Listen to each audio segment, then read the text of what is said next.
성도 여러분들 안녕하십니까? 1월 30일 아침입니다. 이 자리에 함께 하신 여러분들을 진심으로 환영합니다. 이제 함께 기도하시고 시작하겠습니다. 하늘에 계신 아버지 하나님, 주님의 크신 은혜 가운데 이 하루를 시작하게 하시니 감사드립니다. 오늘도 저희들이 말씀 앞에 서서 주님의 은혜를 구하오니 우리에게 분명한 깨우침을 허락하여 주시고 하나님의 음성을 들을 수 있도록 인도하여 주옵소서. 기도하는 모든 성도들의 기도에 응답하여 주시고 하나님의 능력이 우리 삶에서 드러나는 이 하루의 삶이 되게 인도하여 주옵소서. 질병으로 사고로 고통당하는 주의 백성들이 있사오니 주님 그들의 모든 아픈 곳이 회복될 수 있도록 도와주시고 상처난 곳이 신속히 아물 수 있도록 주님 역사하여 주옵소서. 그래서 오늘도 용기를 가지고 참으로 주님께서 주시는 회복과 구원의 놀라운 경험 가운데 마음에 큰 위안과 기쁨을 얻는 하루가 되게 인도하여 주옵소서. 이제 말씀을 펴겠사오니 주의 성령이 우리의 심령마다 역사하여 주옵기를 예수님의 이름으로 간절히 기도드립니다. 아멘. 오늘 월요일의 제목은 하나님의 방법을 따름입니다. 이번 과의 기역절을 먼저 좀 보도록 하시겠습니다. 부자는 가난한 자를 주관하고 빚진 자는 채주의 종이 되느니라. 이 잠언 22장 7절에 있는 말씀이었습니다. 우리는 육에 속한 사람들입니다. 물질 세계 속에 물질적인 유혹에 휩싸여 살고 있습니다. 그것들은 너무나도 매혹적이라서 우리가 그 유혹을 뿌리치기 참 어려운 그런 상황 가운데 있습니다. 우리가 이 물질적인 소유의 유혹과 부에 대한 욕망을 느끼지 않으려면 피와 살로 된 사람이 아니라 이 쇠와 윤활유로 구성된 기계라면 가능할 것이라고 과정은 말합니다. 결코 그런 유혹에서 우리가 벗어날 수 없다는 그런 말이죠. 부자가 되는 꿈, 이 복권에 당첨되는 꿈을 한 번쯤 꿔보지 않은 사람이 어디 있겠습니까? 우리 모두가 이러한 유혹을 피해갈 수 없는 상황이지만 그렇다고 해서 잘 살기 위해서 또는 재산을 불리기 위해서 열심히 일하는 것 자체가 문제가 되는 것은 아닙니다. 정작 문제가 되는 것은 우리가 돈이나 부 그리고 물질적인 소유를 우상으로 삼는 그런 덫에 빠지는 것입니다. 부와 물질적인 유혹에 대한 유혹 때문에 많은 사람들이 파멸로 가는 것을 우리가 봤습니다. 비록 우리 주변의 모든 상황이 물질을 우선시하는 생각으로 가득 차 있기는 하지만 우리에게는 정말 옳다고 믿는 것을 이루어갈 수 있게 해주는 거룩한 능력이 보장되어 있습니다. 우리는 언제나 이 사실을 잊지 않고 기억해야 할 것입니다. 마태복음 6장 24절과 요한 1서 2장 15절을 봉독하겠습니다. 다른 표현이긴 하지만 이 두 성경절에서 우리는 공통적인 주제를 발견할 수 있습니다. 한 사람이 두 주인을 섬기지 못할 것이니 혹 이를 미워하고 저를 사랑하거나 혹 이를 중히 여기고 저를 경히 여김이라. 너희가 하나님과 재물을 겸하여 섬기지 못하느니라. 이 세상이나 세상에 있는 것들을 사랑하지 말라. 누구든지 세상을 사랑하면 아버지의 사랑이 그 안에 있지 아니하니. 이 두 말씀에서 경고하는 것은 돈이나 세상이 우리의 주인이 되는 일에 관한 것입니다. 이것은 우리의 선택의 결과입니다. 성경은 이것을 사랑이라는 말로 표현하고 있습니다. 디모데전서 4장 10절에 보면 이 데마라고 하는 사람은 세상을 사랑해서 데살로니가로 돌아갔다고 말합니다. 이 디모데전서 6장 10절에는 돈을 사랑함이 일만하게 뿌리가 된다고 경고하고 있습니다. 바울은 세상을 사랑하는 일, 돈을 사랑하는 일을 가리켜서 사랑한다라는 이 표현, 헬라어로 말하면 아가파오라고 하는 단어로 그것을 사용하고 있습니다. 우리가 흔히 최고의 사랑을 아가페 사랑, 그래서 하나님께서 우리를 사랑하시는 것을 아가페 사랑이라고 이렇게 말하죠. 그런데 그런 하나님의 아가페 사랑을 받은 사람이 당연히 하나님을 그렇게 아가페 사랑으로 사랑해야 함에도 불구하고 그들의 마음을 세상을 아가파워하고 그리고 돈을 아가파워하는 것으로 지금 묘사하고 있는 것입니다. 물질 세계에 대한 사랑이 너무 커서 이제는 하나님을 사랑할 자리가 없다는 것입니다.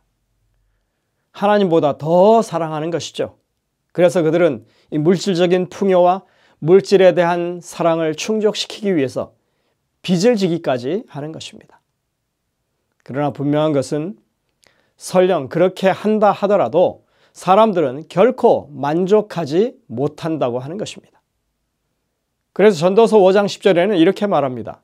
은을 사랑하는 자는 은으로 만족하지 못하고 풍요를 사랑하는 자는 소득으로 만족하지 아니하나니 이것도 헛되도다. 사람은 결코 물질로 만족을 얻을 수 없음에도 불구하고 많은 사람들이 마치 나방이 불 있는 곳으로 날아들듯이 물질 만능주의라는 끝이 뻔한 헛된 목표를 향해서 쫓아가고 있습니다. 이런 때 빚이라고 하는 것은 영혼을 올가매기 위해서 사단이 사용하는 덫 중에 하나인 것입니다. 지금 당장의 만족을 위해서 미래의 몫을 당겨 쓰는 것입니다. 결국 너무 많이 당겨 써서 미래의 몫이 사라져버리게 됩니다. 하나님께서는 당신의 자녀들이 빚 없이 살기를 원하십니다. 하나님께서는 성경 말씀을 통해서 또 와이세 권면을 통해서 재정적으로 빚에 시달리지 않는 그런 자유로운 삶에 대해서 권면하고 있습니다. 와이세 글을 보면 빚지는 일을 아주 심각하게 다루고 있습니다. 이런 말씀이 있습니다. 벌기도 전에 어떤 목적을 위해 돈을 빼어 쓰는 것은 하나의 올무이다. 재림신도의 가정 392쪽 영문에 이렇게 기록되어 있습니다. 또 이런 기록이 있습니다. 세상은 그리스도인이라고 공언하는 자들에게서 엄격한 정직을 기대할 권리가 있다. 한 사람이 정당하게 갚아야 할 빚에 관해서 무관심함으로 우리의 모든 백성들이 믿을 수 없는 사람이라는 인정을 받을 위험에 놓여 있다. 교회정원 5권 182쪽입니다. 그대는 빚을 지는 그런 모양으로 일을 경영해서는 안 된다는 것을 알아야 한다. 빚을 진 자는 사단이 영혼을 잡기 위해서 친 올무에 걸린 것이다. 더 이상 빚을 지지 않기로 결심하라. 빚을 지는 이보다 오히려 1000가지 일을 부정하라. 이것이 그대의 생에 저주가 되게 하고 빚에 쪼들리게 했다. 천연두를 피하는 것처럼 그것을 피하라. 재림신도의 가정 392쪽, 393쪽입니다. 확실히 강한 표현들입니다. 빚지는 일이 죄는 아닙니다. 단지 빚지는 일로 인해서 사람들이 사단의 올무에 매여 사는 비극을 경험하지 않도록 되기를 간절히 바라는 마음에서 하는 말들입니다. 이번 주의 이 기억절은 빚지는 상황이 어떤 것인지에 대해서 잘 나타내주고 있습니다.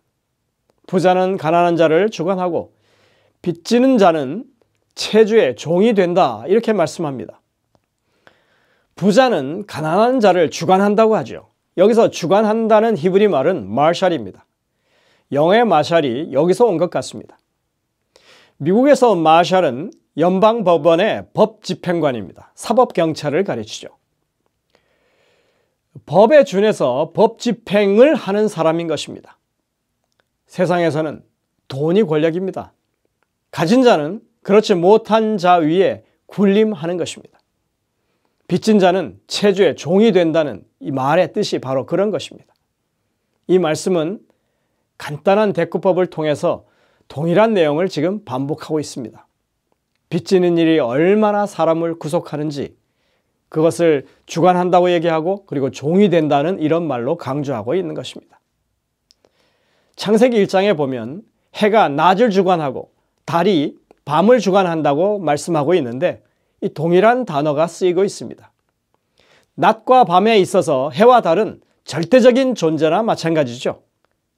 이것이 하나의 비유적 표현이긴 하지만 돈 때문에 사람이 다른 사람 밑에 놓이게 되는 그런 일을 잘 설명하고 있는 것입니다. 우리는 가능하다면 빚의 올무에 빠지지 않도록 해야 합니다.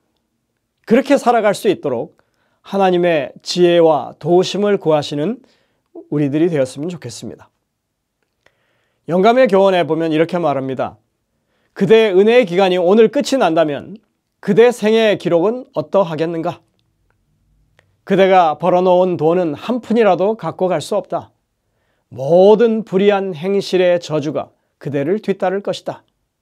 그대가 거래에 있어서 정확한 사람이라 해도 하나님께서 그대 앞에 제시하시는 거울을 통해서 본다면 결코 그 깨끗함이 자축할 만한 것이 못 된다. 탐심은 우상 숭배이다. 교회 증언 3권 250쪽입니다. 여러분들 이 말씀의 뜻이 무엇인지 분명히 알아야 합니다. 와이슨 지금 우리가 관심을 가져야 할 것은 재산을 정당하게 모았느냐에 관한 것이라기보다는 이 우리의 심령 가운데 탐심이라고 하는 우상이 존재하느냐가 더 중요하다고 지금 말하고 있는 것입니다. 우리가 이 땅에서 살아가는 동안 정직하고 깨끗하게 돈을 벌었다 하는 것으로는 만족하지 않다는 것입니다. 우리의 가진 것이 많건 적건 간에 우리의 마음속에 이기적인 탐욕이 자리 잡고 있느냐 아니냐가 가장 중요한 것이라고 와이슨 이야기하고 있습니다. 이 재림교회 기본 신조 21번째 청지기의 직분이라고 하는 항목에 보면 이렇게 말하고 있습니다. 우리는 그분과 우리의 동료 인간들을 위하여 성실하게 봉사하며 그분의 복음을 선포하고 그분의 교회를 유지하며 발전시키기 위해서 11조를 드리고 헌금을 바침으로써 하나님의 소유권을 인정한다.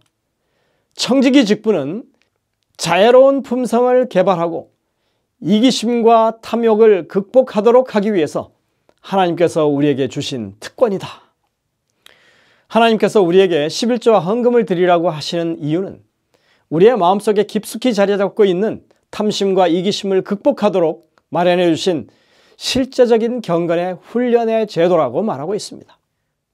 하나님께 드리는 것이 오히려 우리에게 주어진 특권이라고 지금 말하는 것입니다. 사람이 가진 죄의 특성 가운데 돈에 대한 욕구만큼 강력한 것이 없다고 할 수 있습니다.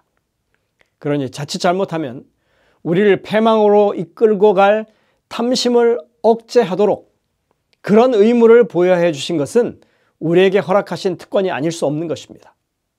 우리는 우리를 창조하시고 구원하신 하나님을 향한 찬양과 감사로 교회의 일원이 된 것입니다.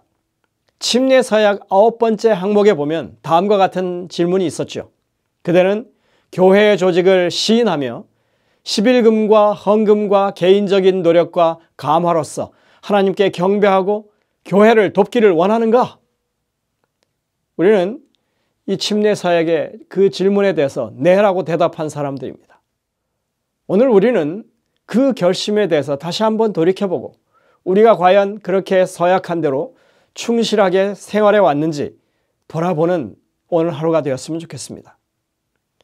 오늘 우리는 이 빚 문제를 통하여 우리 앞에 두 갈래 길이 있음을 봅니다. 하나는 인간의 이기심과 욕심을 따르는 삶을 살아가는 길.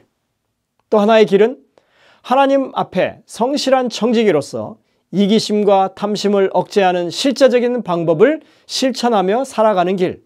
이 둘 중에 하나를 우리가 선택해야 하는 것입니다.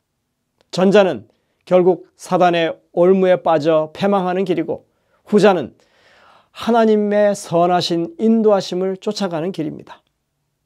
여러분들 선택하시게 되시길 바랍니다. 시편 50편 14절 15절에는 이렇게 노래합니다. 감사로 하나님께 제사를 드리며 지존하신 이에게 내 서원을 갚으며 환난 날에 나를 부르라. 내가 너를 건지리니 내가 너를 영화롭게 하리라.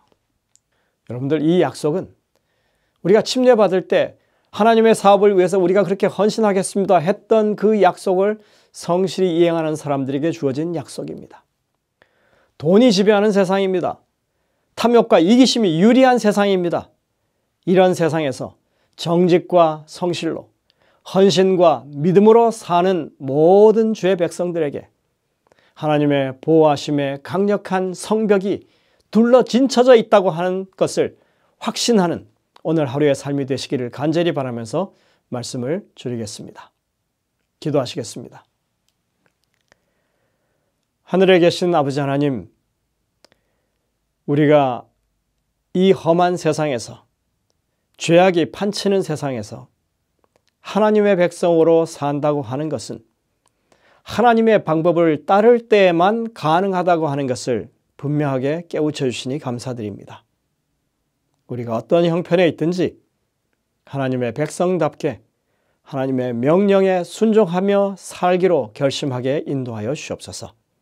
그래서 하나님이 우리 안에 역사하셔서 그 약속들이 이루어지는 경험을 이 하루에 할 수 있도록 인도하여 주옵기를 예수님의 이름으로 간절히 기도드립니다.